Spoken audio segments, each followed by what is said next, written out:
the best product, the best price, the best, brand in the market will all come a distant second to the best pitch.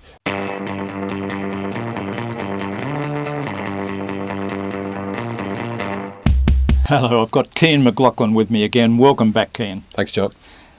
Last time we had a discussion about the right brain, left brain, and how we really need to engage at a human level. And I know you talk a lot about how to do pitches. Yes. Pitching at different stages through the sales process and so on. A lot of pitches I see are very much around, the product, the service, the value we can create for you, Mr. Customer. Yeah. And I don't see in some of them, a lot of relation to the human elements. Yeah, absolutely.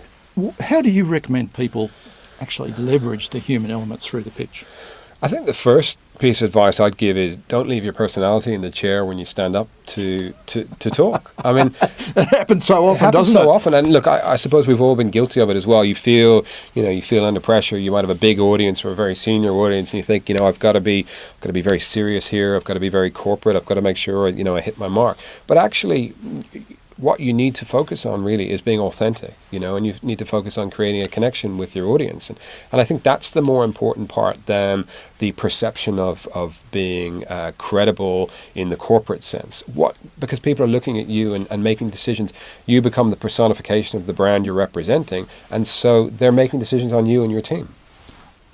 And I see it so often that when a good salesperson does stand up, they are themselves. They do have that human element. Yeah. And you can see people sit forward because they actually want to interrelate with this person. That's exactly right. They're engaging with their stakeholders. And I think, a piece of advice I received early in my sales career was, the best product, the best price, the best brand in the market will all come a distant second to the best pitch, because the best pitch is structured in such a way that it brings the audience in, that it's really relevant and specific to their needs, and it's been tailored and in such a way that everybody who's in the audience feels that they're getting something out of it.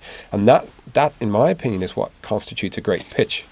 It rings a bell for me, because I remember once I was seeing a consummate salesperson pitched to about 20 people in the room, big corporate, and big corporate decision.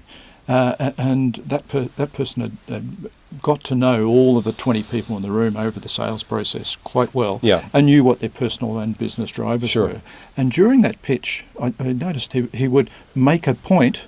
There was often a very human type point or whatever, and he'd look at a person and then make another point and look at another person. I realised he was actually talking individually to everybody of the 20 people in the audience. Absolutely. And everybody felt he was talking directly to them. And so, I mean, if you think about that, if you analyse that, so what that is, clearly that's great pitching, but that's great sales craft.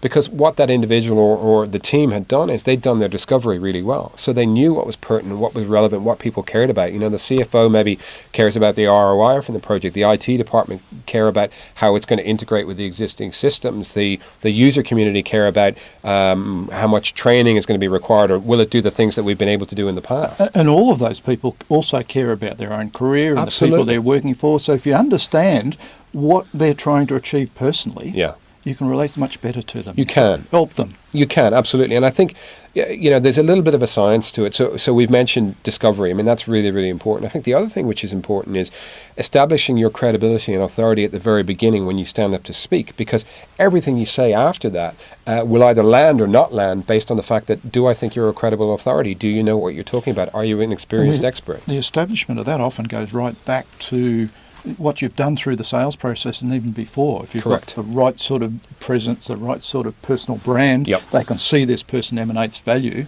and then you build on that through the sales process. When you stand up to speak, you've got that credibility. You do. You absolutely do. The other things which I've found in terms of pitching that are really useful is harnessing the power of storytelling.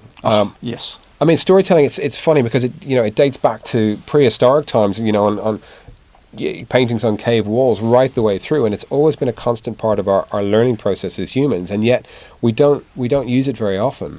It's really, really important. And it really helps us relate at the human level, doesn't it? It does. I'm telling a story that I know will be relevant to you, and you can relate to that story. And it also allows our message to land and to stick, because one of the things, again, which we often don't do in a pitching context is we don't think about what's the hook, what's the anchor, what's the piece that's going to have our message land. I did a piece of work recently with a client to help their team in terms of their pitching process, and so we had a sort of before and after. The team got to pitch in the morning, and we made some suggestions and some tweaks. And one group came back in the afternoon, and they were running through a pitch which was going to be to a retailer. So what they did was they took a can of, I think it was Coke, and there were 3 of them pitching, and they did a day in the life of this can of Coke, right the way from manufacturing through the warehouse, how did it get to the store, and then who came in and drank it because they, had a hangover or were really thirsty or whatever.